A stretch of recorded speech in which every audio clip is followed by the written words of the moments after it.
ধারাবাহিকের শুরুতে দেখা যায় পরশুরাম বলরামকে বলছে, আমি একদমই শিওর হয়ে বলছি। তখনই তো সেখানে প্রিন্সিপাল আসে। পরশুরামকে জিজ্ঞেস করছে কার সঙ্গে কথা বলছেন। পরশুরাম তখন বলরামের ফোনটা রেখে দিয়েই প্রিন্সিপালকে তো মিথ্যে কথা বলছে। বলছে আমার একজন ক্লায়েন্ট, খুবই চেনা পরিচিত। আমি তো জীবন বীমা করি মানুষের জীবনটাকে গুছিয়ে দেওয়ার জন্য, কিন্তু আমি আমার ছেলের জীবনটাকে সুরক্ষিত করতে পারলাম না। অপরদিকে নার্স তটিনীর কাছে আসে, এসে বলছে আপনার খাওয়ার সময় হয়ে গেছে। তখন তটিনী নার্সকে বলছে আপনার ফোনটা একটু দেবেন প্লিজ। তখন নার্সটা ফোনটা বের করে তটিনীকে দিতেই এবার পিকু তো প্রশ্ন করছে তটিনীকে যে তোমার ফোন নেই মাম্মি, তুমি অন্যের কেন ফোন নিচ্ছ। তখন তটিনী বলছে আছে মামা আমার ফোন, কিন্তু আমি নিচ্ছি অন্য একটা কারণে, তুই বুঝবি না। তখন পিকু বলছে আচ্ছা মাম্মি আমার ভাই ফিরে আসবে না। তটিনী বলছে তোমার ভাই ঠিক ফিরে আসবে। আচ্ছা মাম্মা তুমি কিছু খেয়েছো। পিকু বলছে না খাইনি মাম্মি। তটিনী জিজ্ঞেস করছে তোমার পা কোথায়। তখনই পরশুরাম কাঁদতে কাঁদতে ভিতরে ঢুকে চোখে জল মুছতে মুছতে। তটিনী পরশুরামকে বলছে ওকে একটু খাইয়ে নিয়ে এসো না, ও তো কিছু খায়নি। তখন পরশুরাম বলছে হ্যাঁ আমি বাড়িতে রান্না করেছি। পিকু কাঁদছে আর বলছে পা আমি বাড়ি যাবো না, আমি মামির কাছে থাকবো। তটিনী পরশুরামকে বলছে আচ্ছা ঠিক আছে ওকে একটু খাইয়ে নিয়ে এসো তো। পরশুরাম তারপরে পিকুকে নিয়ে বাইরে বেরোতেই তটিনী সিস্টারকে বলছে একটা নাম্বার বলছে একটু ফোন করে দিন তো আমাকে। তটিনী তো আসলে নার্সের ফোন দিয়ে নিশাকে ফোন করে। তো নিশা ফোন ধরতে তটিনী জিজ্ঞেস করছে কোনো ক্লু নিশা, লাট্টুর কোনো খবর আছে, লাট্টু কোথায় আছে। নিশা বলছে কোনো ক্লু নেই, তবে মনে হচ্ছে কেউ খেলছে। তটিনী বলছে কে খেলতে পারে। তখন নিশা বলছে যাদের সঙ্গে এতদিন আমরা খেলেছি। তটিনী বলছে লাট্টুর তো ড্রেসগুলো পাওয়া গেছে। নিশা বলছে হ্যাঁ। তটিনী বলছে আর কিছু। নিশা বলছে না, তবে আমার মনে হয় পালের গোদাকে ধরতে পারলে ভালো হয়। তটিনী বলছে পালের গোদাকে। তখন নিশা বলছে বিজিত লাহিড়ী। বিজিত লাহিড়ী তোমার বোন আয়ুষীকে নিয়ে পালিয়েছে।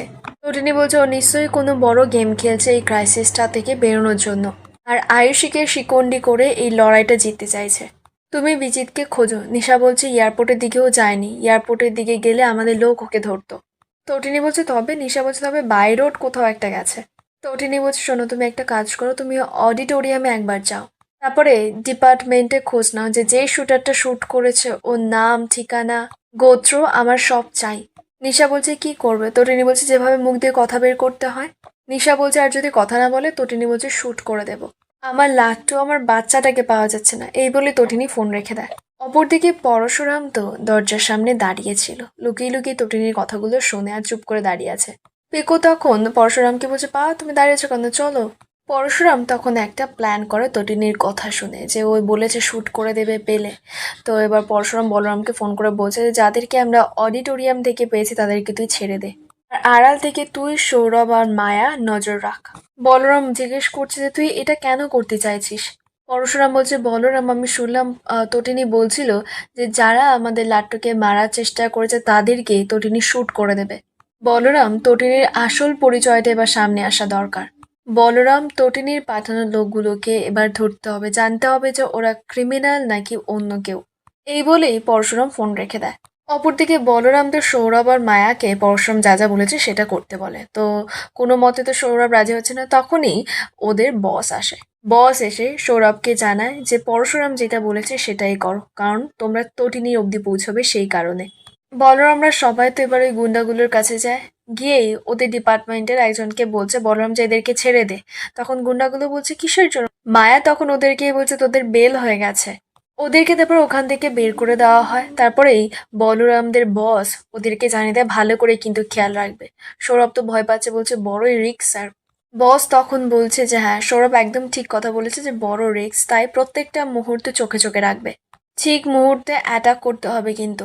বলরামরা বেরিয়ে যেতে এবার ওদের বস পরশুরামকে ফোন করে। তো পরশুরাম ফোন ধরতে তখন বস বলছে যে শোনো ওরা কিন্তু বেরিয়ে গেছে, বলরামরাও পিছনে বেরিয়েছে ওদেরকে ছাড়তে, তাই ভালো করে কিন্তু নজর রাখবে। পরশুরাম বলছে একদম চিন্তা করবেন না স্যার আপনি, আমি ওদেরকে চোখের আড়ালই হতে দেব না, আপনি একদম ভাববেন না। এই তো ওরা চলে এসেছে স্যার। এই বলে পরশুরাম ফোন রেখে দেয়। অপরদিকে গুন্ডাগুলোকে যেই ছাড়া হয়েছে ওরা তো একেবারে দৌড় লাগিয়েছে। এদিকে পরশুরাম তো নজরে রেখেছে, ড্রাইভারকে বলছে চলো ওদের ফলো করতে বলছে।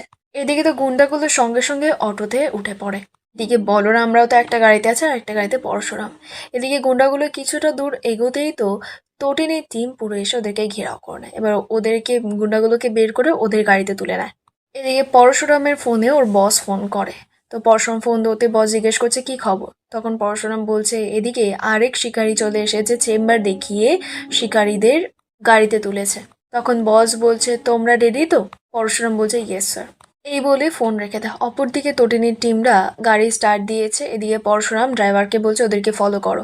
অপরদিকে তটিনী তখনই পরশুরামকে ফোন করে। তো পরশুরাম ফোন ধরতে তটিনী জিজ্ঞেস করছে তুমি কোথায়। পরশুরাম বলছে আমি একটা ক্লায়েন্ট মিটিংয়ে যাচ্ছি, ইম্পর্টেন্ট, তো তুমি বলো। তো তটিনী তখন জিজ্ঞেস করছে লাট্টুর কি কোনো খবর পেলে। পরশুরাম বলছে না, এখনো কোনো খবর পায়নি। তো তটিনী বলছে কোনো খবর পাওনি। পরশুরাম বলছে না, কিন্তু স্পেশাল ব্রাঞ্চের লোকেরা ঠিক লাট্টুকে খুঁজে বার করবে। তটিনী কাজে আর বলছে পিকোনা খুব কাজে, জানো তো আমি কি করব বলো তো, আমি কিচ্ছু বুঝতে পারছি না। পরশুরাম বলছে তুমি একদম চিন্তা করো না তটিনী, লাট্টুকে ঠিক খুঁজে পাওয়া যাবে। আমি ক্লায়েন্ট মিটিং শেষ করেই আসছি। তটিনী বলছে ভিজিটিং আওয়ার্স কিন্তু 1 ঘন্টা, মনে রেখো। তুমি তাড়াতাড়ি এসো, দেরি করো না। পরশুরাম বলছে হ্যাঁ তুমি চিন্তা করো, আমি তার মধ্যেই চলে আসবো।